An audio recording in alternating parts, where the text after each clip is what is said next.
That May morning in New York began like any other.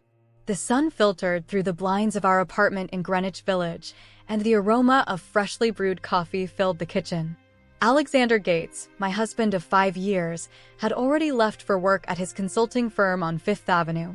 As he did every morning, he had given me a gentle kiss on the forehead and whispered, "I love you," before heading out.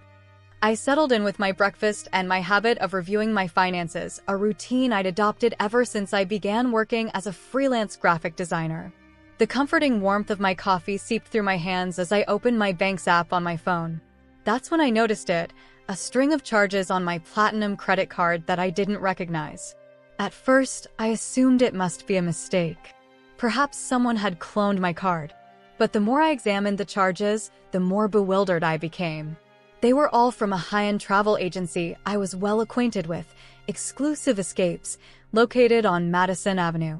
Alexander and I had often daydreamed about taking a trip to Tuscany through that agency, though we'd always postponed it because of the cost. My heart pounding, I dialed the agency's number. A cheery receptionist answered on the other end. "Good morning, Exclusive Escapes. How may I help you?" "Hello, good morning. I noticed some charges on my credit card from your agency, and I'd like to confirm a few details," I said, struggling to keep my composure. "Of course, ma'am. Could you please provide the name under which the reservation was made?" "Alexander Gates," I replied, holding my breath. There was a brief pause as the receptionist checked the details. Yes. Mr. Gates has booked a luxury package for 2 to Tuscany, departure next month, first-class flights, and a 2-week stay in a private villa near Florence. Would you like any more details?" It felt as if the floor had given way beneath me. "No, that's all. Thank you," I managed to say before hanging up. I stared at my phone screen, unable to process what I had just discovered. Alexander had booked a dream vacation, for 2, without mentioning a word to me. And worse still, he had used my credit card without my permission. My mind raced with questions. Who was he planning to go with? Why hadn't he told me? How could he dare use my money in such a way? The trust we had built over the years was crumbling before my eyes like a house of cards. I recalled all the times Alexander had insisted we manage our finances separately, arguing it was best for our independence. Now I understood why. He had been planning this behind my back, who knows for how long. Without a second thought, I called my bank and canceled my credit card. I wasn't about to let him spend another cent of my money on his secret plans. As I spoke with the bank representative, a mix of anger and resolve surged through me. This was the first step toward reclaiming control of my life. The rest of the day passed in a haze. I tried to focus on some pending design projects, but concentration eluded me. Every few moments I checked my card activity again, as if expecting the whole ordeal to be nothing more than a dreadful mistake from which I would soon awaken. I considered calling my best friend, Laura, to tell her what had happened, but something held me back. Speaking the truth aloud would make it all too real, irrevocable. A part of me still wasn't ready to face it. As the hour approached when Alexander usually returned home, anxiety tightened in my chest. How was I supposed to confront him? How could I look into the eyes of the man with whom I'd shared so much of my life and ask why he had betrayed me like this? I decided to prepare dinner as if nothing were amiss. Perhaps it was cowardice or maybe a tactic to catch him off guard. While chopping vegetables for a seafood paella, his favorite dish, silent tears fell onto the cutting board. Each grain of rice I added to the pan felt like a memory of happier times we'd once shared, now tainted by doubt and disappointment. The sound of keys at the door snapped me back to reality. Alexander entered with his briefcase and his customary smile. He walked into the kitchen, planted a kiss on my cheek, and commented on how wonderful dinner smelled. I acted normally, though inside I felt like I was about to explode. We sat down to eat, and Alexander began talking about his day at work and a new project that excited him. I barely listened. My mind was elsewhere. Finally, I couldn't hold it in any longer. "Alexander," I interrupted his monologue. "Is there something you want to tell me?" He looked at me, confused. "What do you mean, honey?" "I don't know. Perhaps something about a trip you've planned?" I ventured, trying to keep my voice calm. I saw his expression change, first to surprise and then to panic. I don't know what you're talking about, he stammered. Don't you? Not about 2 first-class tickets to Italy? Not about a villa in Tuscany? My tone grew sharper with each question. For a moment, Alexander fell silent, as if calculating his next move. Then his face hardened. Have you been going through my things? He asked accusatorily. No, Alexander. I've been going through my things, my bank account, to be precise. How dare you use my credit card without my permission? The silence that followed was deafening. I could see him struggling to come up with an explanation, some excuse that might save him from the mess he'd created. Look, I can explain, he began, but I no longer wanted to hear any more lies. No, you can't. There's no explanation for this. Who were you planning to go with? How long have you been planning it? How long have you been lying to me? The questions poured out like an unstoppable torrent. Years of trust and love were collapsing before my eyes, and all I could do was watch it happen. Alexander tried to move closer, but I stepped back. Please, just listen to me, he pleaded, but I had heard enough. I've canceled the card, I finally said. Your little escapade is over before it even began. I watched as his face shifted from pleading to rage in seconds. What did you do? He shouted. How dare you meddle in my affairs? My affairs? That was my money, Alexander. My money you thought you could spend on a vacation with who knows who. The argument escalated quickly. Shouts, accusations, years of pent-up resentment surfacing. At one point, Alexander slammed his hand on the table so forcefully that the dishes clattered off. The noise made me step back in fright. I had never seen him like that before. This isn't over, he threatened before storming out and slamming the door behind him. I was left alone in the dining room, surrounded by the remnants of our dinner and what was left of our marriage. The tears I'd been holding back for hours finally streamed down my face. That night, as I lay in our empty bed staring at the side where Alexander used to sleep, I realized nothing would ever be the same. Trust, once shattered, is like a broken mirror. You might try to fix it, but the cracks always remain. I didn't know what the future held, but one thing was clear: I could no longer trust the man I'd married. And that realization, more than anything else, broke my heart. The days following my discovery were a whirlwind of emotions. Alexander didn't return that night, nor the next. Missed calls piled up on my phone, yet I couldn't bring myself to answer. Every time his name flashed on the screen, a knot tightened in my throat. On the third day, as I sat on my living room couch trying to concentrate on a book, I heard the sound of keys at the door. My heart skipped a beat. Alexander entered, looking tired and disheveled. For a moment, our eyes met, and I saw a mix of remorse and defiance in his gaze. Caroline, he said softly, we need to talk. I stood up, crossing my arms defensively. Now you want to talk? After disappearing for days? Alexander sighed, running a hand through his hair. I'm sorry, I needed time to think. To clear my head. And have you managed to figure out why you decided to use my money to take a secret trip? I asked, the sarcasm in my voice barely concealed. He stepped closer, reaching for my hands, but I pulled away. Please, Caro, let me explain. It's not what you think. Oh, is that so? Then what is it, Alexander? Because from where I stand, it's pretty clear you were planning a vacation with someone else behind my back. With my money. For a moment, Alexander closed his eyes as if summoning strength. The trip, it was meant to be a surprise. For us. To save our marriage. His words hit me like a slap. A surprise? You think using my credit card without my permission is a surprise? I know it was wrong, he admitted, but I wanted it to be perfect. Lately, we've been so distant, so wrapped up in our own lives that we hardly spend time together. I thought this trip could be our chance to reconnect, to remember why we fell in love. I wanted to believe him. A part of me desperately hoped it was all a misunderstanding, that we could return to the happy couple we once were. But doubt had taken root in my heart, and I couldn't ignore it. Then why didn't you tell me? Why all the secrecy? Alexander ran a hand over his face, frustrated. Because I wanted it to be a complete surprise. I know you've always dreamed of going to Tuscany. I wanted to see your face light up when I told you. But you used my card, Alexander. Without my permission. I know, and I made a mistake. But I thought, since we're married, that we share everything, it wouldn't be a problem. His words ignited something inside me. Share everything?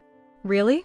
Because as far as I know, you were the one who insisted on keeping our finances separate, always saying we needed to maintain our independence. I saw the guilt on his face give way to defensiveness. Come on, Caroline. You're overreacting. It was a mistake, I admit it, but it's not the end of the world. Not the end of the world? My voice rose uncontrollably. You lied to me, you abused my trust, and you used my money without asking. And you say it's not a big deal?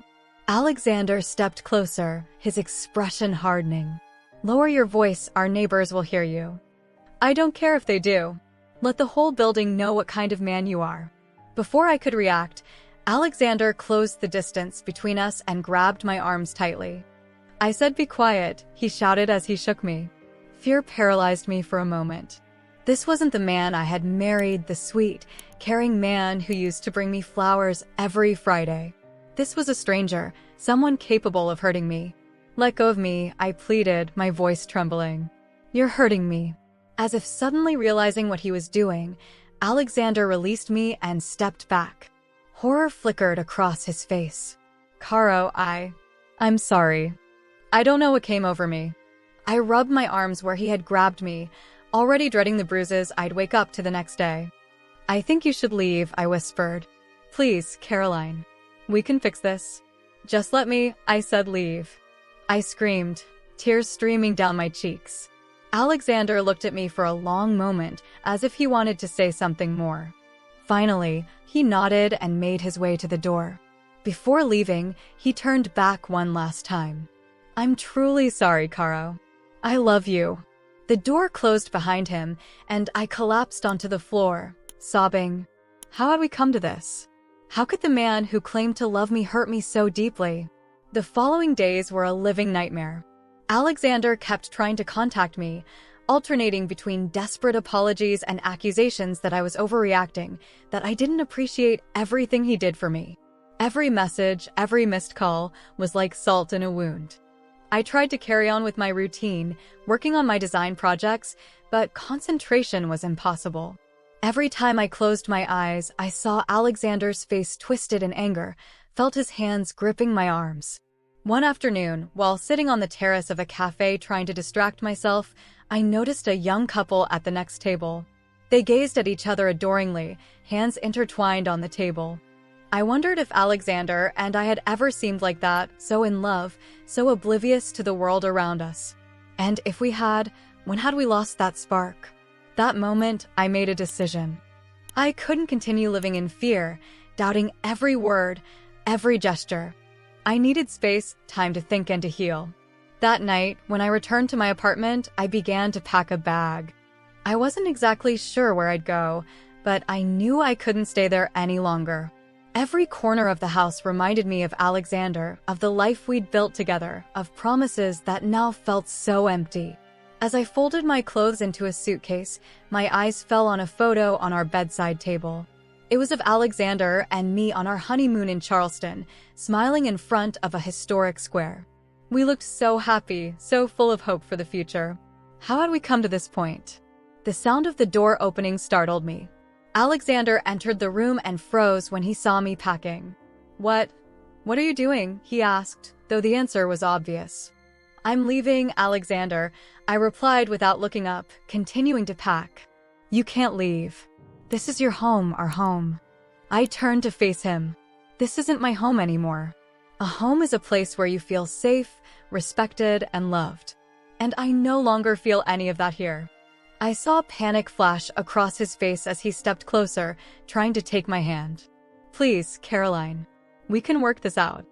I'll do anything, go to therapy, whatever you want." For a moment, I hesitated.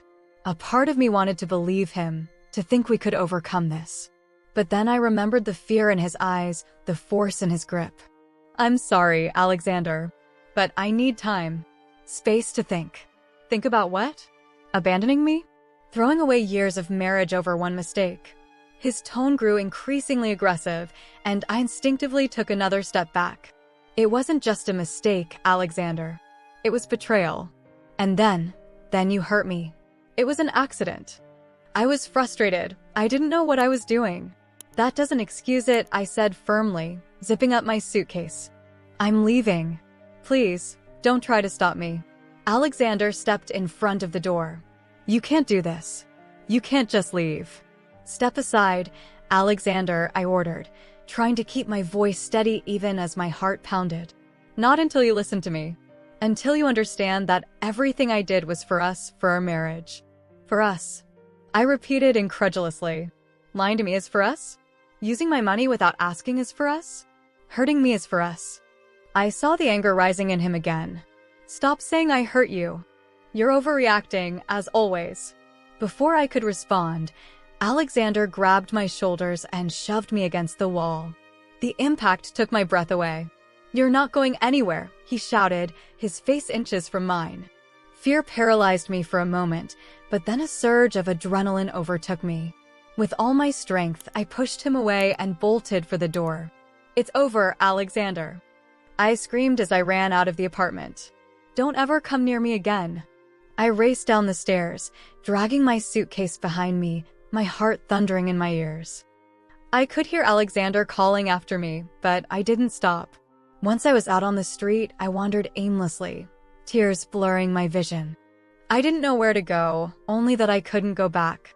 The Alexander the first once knew and loved had vanished, replaced by someone I no longer recognized, a man I now feared.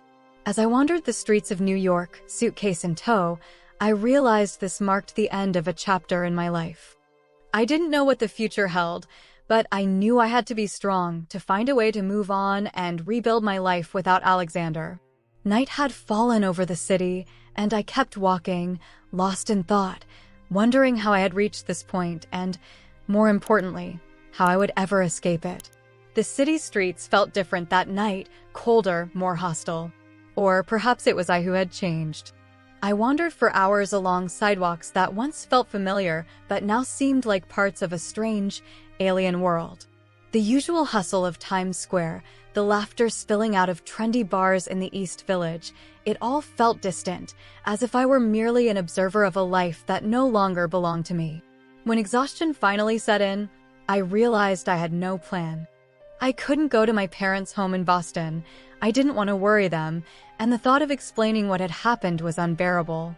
Most of my friends were couples, and I didn't feel comfortable involving them. For a moment, I felt utterly alone in a city of millions. Then I remembered something I had read in a newspaper long ago, a shelter for women in vulnerable situations in a rough neighborhood of Brooklyn. I never imagined I would need a place like that, but now it seemed like my only option. I caught the subway at the 14th Street station, feeling out of place with my suitcase and red-rimmed eyes from crying. Some people looked at me with curiosity, others with indifference. I wondered how many of them were going through their own personal crises, how many felt, like me, that their lives were falling apart. I arrived in Brooklyn well past 10 p.m. The streets here were quieter, and I struggled a bit to find my way. After asking a couple of locals, I finally located the building, a modest structure with no sign of its special purpose, designed, no doubt, to protect the privacy of the women taking refuge inside. With my heart pounding, I rang the doorbell. Seconds stretched into what felt like an eternity before a soft female voice answered over the intercom. Yes. Hi, I said, my voice trembling. Hi, I need help. I've had to leave my home and I have nowhere to go. After a brief silence, the door buzzed open. I stepped into a small lobby where a warm, middle-aged woman greeted me with a kind smile. Welcome, she said. I'm Martha, one of the social workers here. What's your name? Caroline, I replied, feeling the tears well up again. Martha led me to a modest office, offered me a glass of water, and asked me to tell my story. The words poured out, a torrent of revelations about Alexander's betrayal, our arguments, and his abuse. Martha listened attentively without judgment, offering tissues when my tears became uncontrollable. You did the right thing by coming here, Caroline, she said when I finished. What you experienced is domestic abuse, and you're not alone. Those words, domestic abuse, struck me hard. I had never imagined I could be a victim of such things. I'd always associated that term with other people, other circumstances. But here I was, living it firsthand. Martha explained that the shelter could offer me temporary accommodation, legal advice, and psychological support. She assured me that everything would be confidential and that I would be safe here. "We have a vacant room," she said. "It's not much, but you'll be safe." I nodded, grateful. At that moment, the idea of a safe place away from Alexander was all I needed. Martha led me to a small but clean room with 2 single beds. One was occupied by a young woman who introduced herself as Elena. She sported a bruise on her cheek that she tried to hide with her hair, and her eyes held a sadness that was all too familiar. "Hi," Elena greeted me with a small smile. "Welcome." I dropped my suitcase by the empty bed and sat down, suddenly overwhelmed with exhaustion. Elena offered me a cup of tea, which I accepted gratefully. "The first night is always the hardest," she said softly. "But it gets better, I promise." That night, lying in a strange bed surrounded by unfamiliar sounds, I allowed myself to cry in silence. I cried for the life I had lost, for the love that had turned to fear, for the betrayal of trust. Yet I also cried with relief, because for the first time in days, I felt safe. The next morning, I woke up disoriented. For a moment, I forgot where I was, expecting to see Alexander beside me. Reality hit hard when I realized I was in a shelter. Elena, already up, offered me a sympathetic smile. "Breakfast is at 8, she informed me. "Afterward, there's a group session if you'd like to join." I nodded, grateful for the information and Elena's kindness. I got dressed and headed down to the dining area, where several other women were already having breakfast. Some spoke softly among themselves, others ate in quiet contemplation. I helped myself to a coffee and toast and sat at an empty table. It wasn't long before a woman approached and sat down across from me. "You're new, aren't you?" she asked kindly. "I'm Lucy." "Caroline," I replied. "I arrived last night." Lucy nodded understandingly. "The first week is the toughest," she said. "But we're all in this together. If you ever need to talk, I'm in room 3. Her kindness moved me, and I felt tears prick my eyes again as Lucy gently placed her hand over mine in a comforting gesture. After breakfast, I attended the group session. About 10 of us sat in a circle in a small, cozy room. The psychologist, a woman named Sophia, encouraged us to share our experiences if we felt comfortable. I listened to heartbreaking stories, women who had suffered years of abuse, who had fled with their children, who had lost everything. But I also heard stories of hope, of women rebuilding their lives, finding the strength to move on. When it was my turn, I hesitated. What could I possibly say? My own experience seemed so trivial compared to what these women had endured. But Sophia's reassuring smile prompted me, and I began to speak. I told them about Alexander, about how our marriage had crumbled, about discovering his deceit and the violence that followed. As I spoke, it felt as though a heavy burden was lifting off my shoulders for the first time. When I finished, there was a moment of silence before one of the women, Maria, spoke firmly. "What you went through is abuse, Caroline. Don't downplay it. You're here because you had the courage to leave, and that is something to be proud of." Her words, along with the nods of agreement from the other women, made me feel understood and supported in a way I hadn't experienced in a long time. The rest of the day passed in a blur. I had an individual session with Sophia, who helped me begin to process everything that had happened and plan my next steps. I also met with a shelter lawyer who explained my legal options. That night, as I prepared for bed, I realized that even though I'd been here for only one day, I already felt different. The fear and confusion were still there, but so was something else, a spark of hope, a flicker of determination.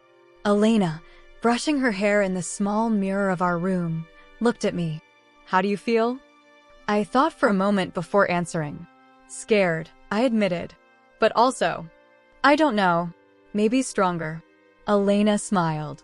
"That's the first step," she said. "Recognizing your own strength." That night, as I lay in bed listening to the soft breathing of Elena and the distant sounds of the city, I reflected on how much had changed in such a short time. Just days ago, my life had seemed perfect. Now, I was sleeping in a shelter for abuse survivors. But for the first time since discovering Alexander's betrayal, I didn't feel utterly desperate. Instead, I felt a growing determination. I didn't know what the future held, but I was certain that somehow I would find a way to move forward. Before falling asleep, I made a decision. Tomorrow, I would call my friend Laura. It was time to stop hiding and start rebuilding my support network. And then I would begin looking for work. I couldn't stay in the shelter forever. I needed to reclaim my financial independence. With that plan in mind, I closed my eyes and, for the first time in days, slept without nightmares. The morning after my first night at the shelter, I awoke with renewed determination. After breakfast and another group session, I asked for permission to use the shelter's phone. With trembling hands, I dialed Laura's number, my best friend since college. "Hello," came Laura's familiar voice, which brought a lump to my throat. "Laura, it's me, Caroline," I said, struggling to keep my composure. "Caroline, where have you been? I've been trying to reach you for days." Alexander called, said you'd disappeared, and I interrupted, unable to bear another word about Alexander. "Laura, I need your help. Can we meet?" Perhaps she sensed something in my voice, because her tone immediately softened. "Of course. Where are you?" "I'm on my way." I gave her the address of a cafe near the shelter. I wasn't ready to reveal where I was staying, not over the phone. An hour later, I found myself sitting across from Laura at a small table in the cafe, an untouched cup of coffee in front of me. Laura looked at me with concern. "Caroline, what's going on? You look terrible." And so, for the second time in 2 days, I told her everything. Laura listened in silence, her eyes widening with every detail I shared. When I finished, she reached out and squeezed my hand. "Oh, Caroline," she said softly. "I'm so sorry. I should have known something was wrong." I shook my head. "You couldn't have known. Not even I knew until a few days ago." Laura frowned. "That bastard Alexander. I never liked him, you know? There was always something off about him." Despite everything, I couldn't help but smile a little. Laura had always been protective of me. "What are you going to do now?" she asked. I took a sip of my now cold coffee. "I need to find a job. I can't stay in the shelter forever. I need to be financially independent." Laura nodded. "You're right. Actually, I think I can help. I know someone who might be interested in hiring you. His name is Eric Donovan, an old colleague of mine who's now the CEO of a growing tech company. He's always looking for talented graphic designers," Laura explained. "And you're the best I know. Should I put in a good word for you?" I nodded, feeling a spark of hope for the first time in days. "Please do." Laura pulled out her phone and called Eric right away. After a brief conversation, she hung up with a smile. "He wants to see you tomorrow at 10. Are you ready for an interview?" The next day, I found myself standing before the gleaming glass and steel building that housed Eric's company. I wore the only professional outfit I'd managed to pack in my suitcase when I fled my home, a black pencil skirt and a crisp white blouse. I felt painfully out of place, as if everyone could see I didn't belong there. At reception, a young woman with a friendly smile directed me to the 20th floor. The elevator moved smoothly upward, and with each passing floor, my heart raced faster. When the doors opened, I stepped into a modern, brightly lit office space. "Caroline Hayes?" asked a voice to my right. I turned to see a middle-aged man with a kind smile and intelligent eyes behind a pair of sleek glasses. "Yes, that's me," I replied, extending my hand. "Eric Donovan," he introduced himself, shaking my hand firmly. "It's a pleasure to finally meet you. Laura speaks very highly of you." He led me to his office, a spacious room with panoramic views of New York City. As I sat down at his desk, I noticed a framed photo of Eric with a woman and 2 small children. A pang of nostalgia hit me as I thought of the family I had once dreamed of having with Alexander. The interview was surprisingly relaxed. Eric asked about my experience and previous projects, showing genuine interest in my work. I felt at ease talking with him, and for a moment, I forgot all the troubles that had brought me here. "Well, Caroline," Eric said at the end of the interview, "I have to say I'm impressed. Your portfolio is outstanding and your experience is exactly what we're looking for. I'd like to offer you the position of senior graphic designer on our marketing team." I was momentarily speechless. Really? I don't know what to say. Eric smiled. "Just say yes. We need someone with your talent and creativity." "Yes," I replied, a wave of relief and excitement washing over me. "Yes, I accept." "Thank you so much, Mr. Donovan. Call me Eric, please." "Welcome to the team, Caroline. Can you start next week?" I left Eric's office feeling as if I were floating. I had a good job, in a prestigious company. It was the first step in regaining control of my life. I was so lost in my thoughts that I didn't notice someone coming toward me until we collided. "I'm sorry, I didn't mean to." I started to apologize, but the words died on my lips when I looked up and found myself face to face with Alexander. Time seemed to freeze. Alexander stared at me with a mixture of surprise and something else. Guilt? Remorse? I couldn't decipher his expression. "Caroline," he finally said in a barely audible whisper, "what are you doing here?" Panic surged through me. What was he doing here? Did he work in this building? How was it possible that I hadn't known? "I just had an interview," I managed to say, instinctively taking a step back. Alexander frowned. "An interview? Here." Before I could respond, I heard Eric's voice behind me. Caroline." "I almost forgot this," he said, handing me a folder. Then, noticing Alexander, his expression turned serious. "Mr. Gates, shouldn't you be in the budget meeting?" Under Eric's stern gaze, Alexander seemed to shrink. "Yes, sir. I'm on my way." Eric looked at me with an unreadable expression. "Caroline, do you know Mr. Gates?" My heart pounded. Should I tell the truth? What would that mean for my new job? "Yes," I finally said, deciding that honesty was best. He's my husband." I saw understanding flash across Eric's face. He looked at Alexander with a hard, disapproving glare. "Gates, my office." "Now." Alexander nodded and left without another word. Eric turned to me. "Caroline, I'm sorry, I had no idea. If this ever becomes an issue," "No," I interrupted quickly. "It won't be a problem. I can handle it." Eric studied me for a moment and then nodded. "All right. But if at any point you feel uncomfortable or if there's a problem, I want you to come straight to me, okay?" I nodded, grateful for his understanding. As I watched Eric walk away with Alexander, I felt a whirlwind of emotions, fear, anxiety, but also a strange sense of triumph. I had earned this job on my own merit, and I wasn't going to let Alexander's presence ruin it. That night back at the shelter, I reflected on how drastically my life had changed in such a short time. Just a week ago, I had been trapped in a crumbling marriage. Now, I was on the verge of starting a new job, facing my fears and reclaiming my independence. It wasn't going to be easy.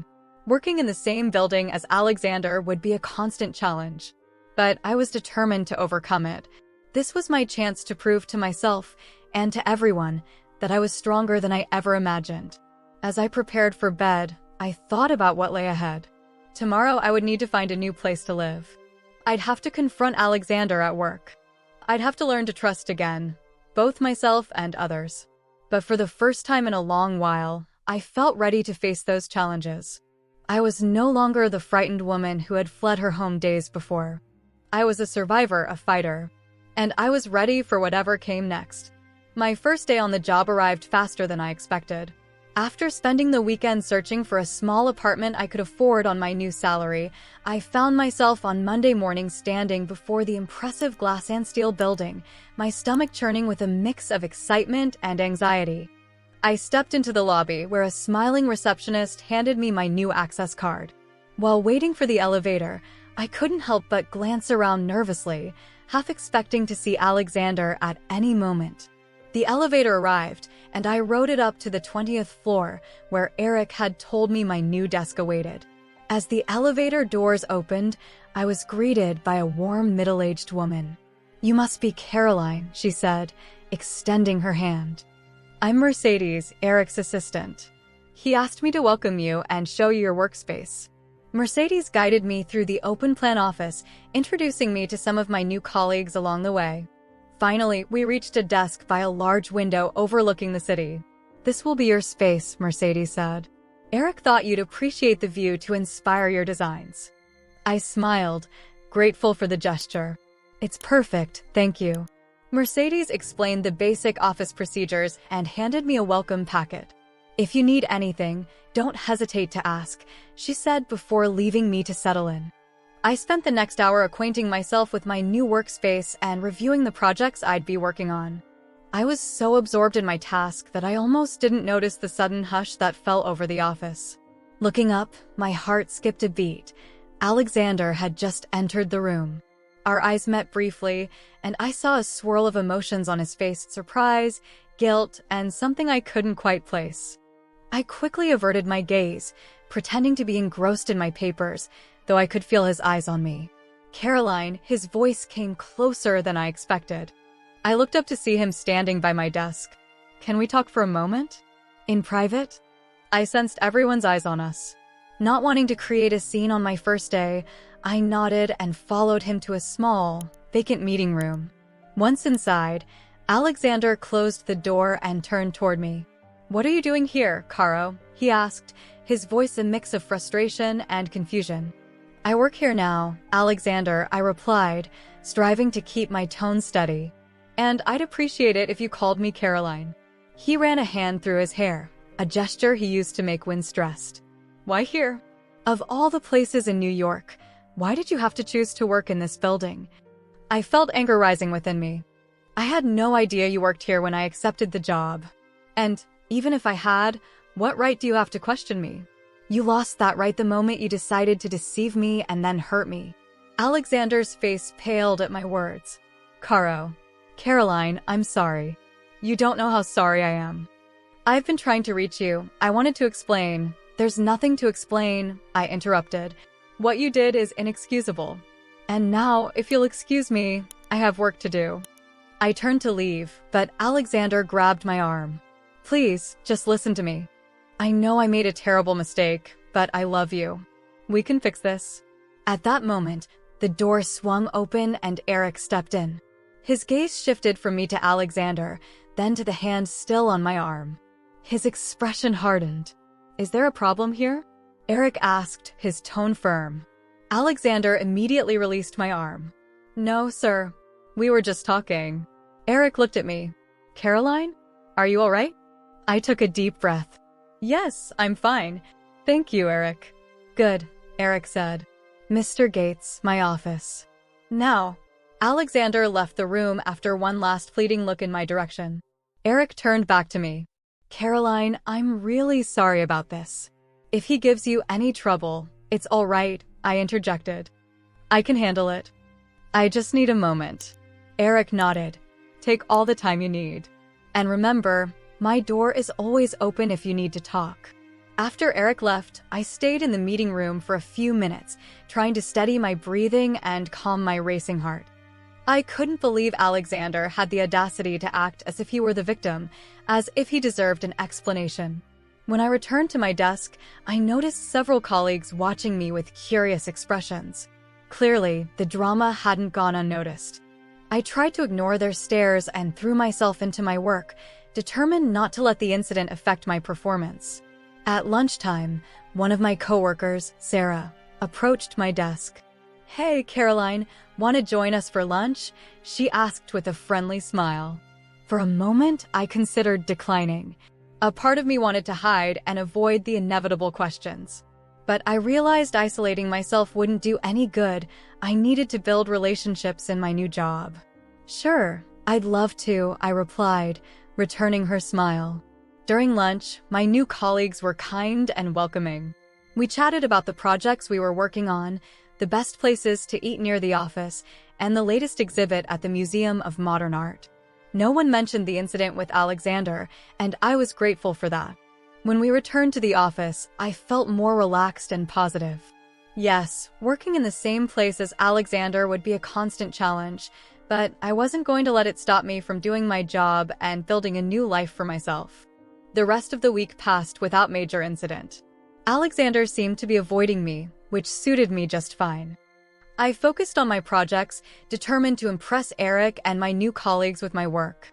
However, on Friday afternoon, as I was packing up to leave, Alexander appeared again at my desk. "Caroline," he said quietly, "I know you don't want to talk to me, but I need you to know I'm truly sorry. The trip, it was a stupid mistake. I never meant to hurt you." I looked at him, a whirlwind of emotions surging within me, anger, sadness, and a hint of something I refused to admit, longing. For a moment, I saw the man I had once fallen in love with, the man with whom I dreamed of spending the rest of my life. Then I remembered. I remembered the terror when he grabbed me, the betrayal of discovering his deceit, the humiliation of having to flee my own home.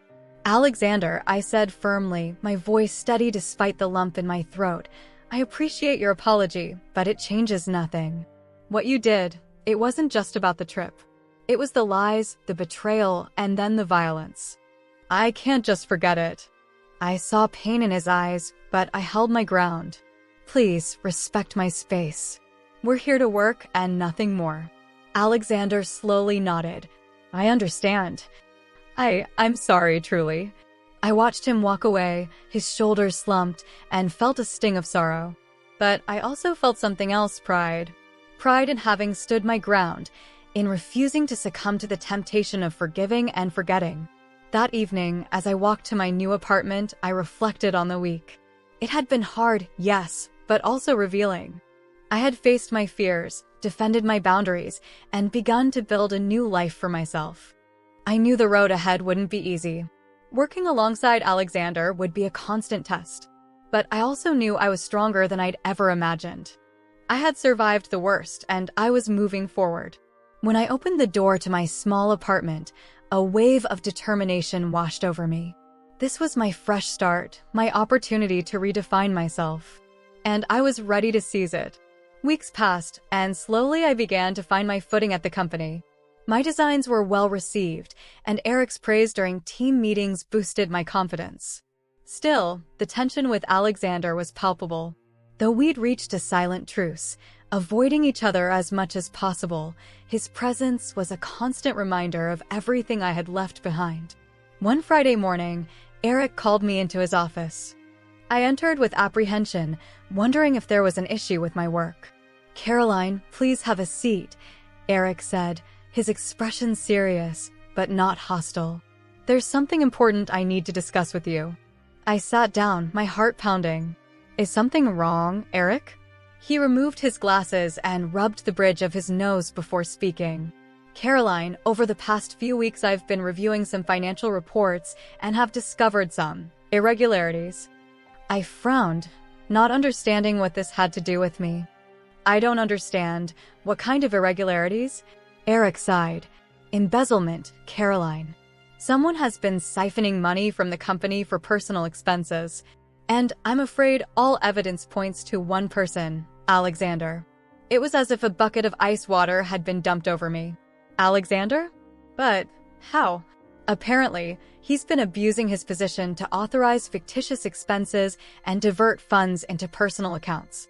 That trip to Italy you mentioned was just the tip of the iceberg." I stood there, speechless, trying to process the information. Part of me wanted to defend him, to deny he was capable of such a thing. But another part, the part that had seen his dark side, was not so surprised. "What happens now?" I finally asked. Eric reached for an envelope on his desk. "I'm going to fire him, and I want you to be the one to deliver his termination letter." "Me?" I exclaimed, stunned. "But why me?" "Because I believe you deserve it, Caroline. He's done you tremendous harm, both personally and professionally. This is your chance to close this chapter on your own terms." I looked at the envelope, feeling the heavy significance of what it represented. "I'm not sure I can do it, Eric." He looked at me with understanding. "I know it's hard, but I have faith in you. You're stronger than you realize, Caroline. And I believe this will help you move on." After a long moment of reflection, I nodded and took the envelope. "I'll do it." I left Eric's office clutching the envelope, feeling as though I were carrying a ticking time bomb. I made my way toward Alexander's desk, each step echoing in my ears. I found him absorbed in some documents, oblivious to what was about to happen. When he saw me approaching, his face registered surprise. "Caroline," he said, straightening up. "What?" Without a word, I extended the envelope. Alexander looked at it, confused. "What is this?" he asked, not reaching for it.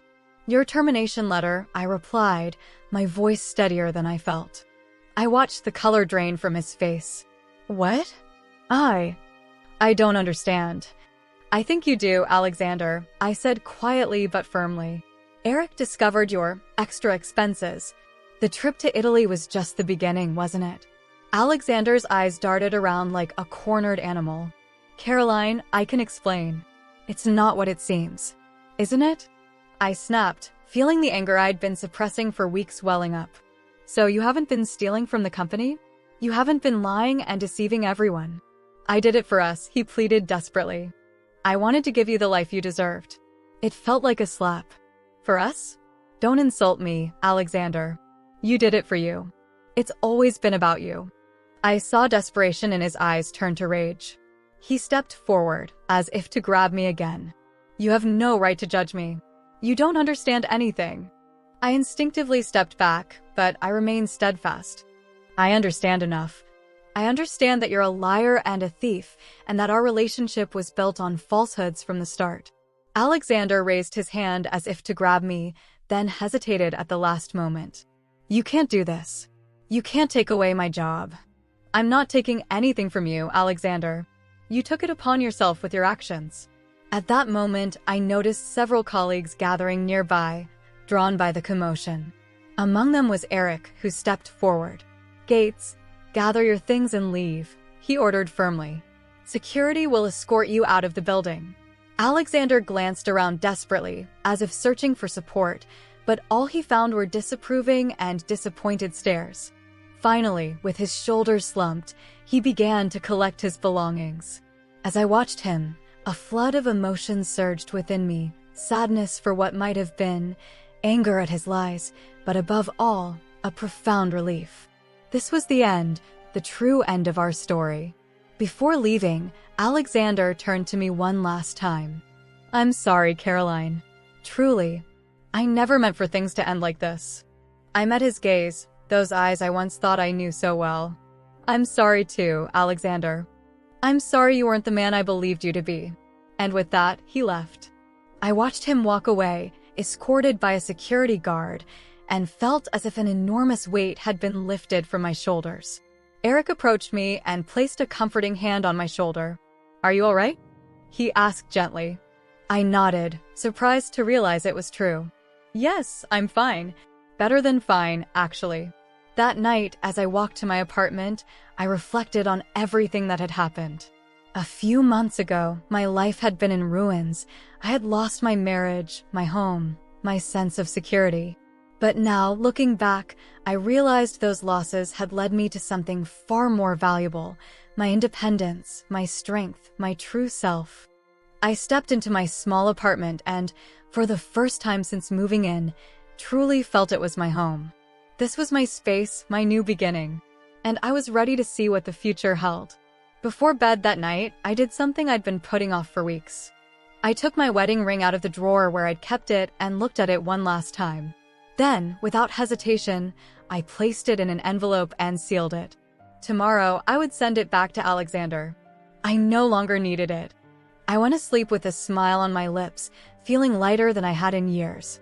Tomorrow would be a new day, the first day of the rest of my life. And I was eager to live it.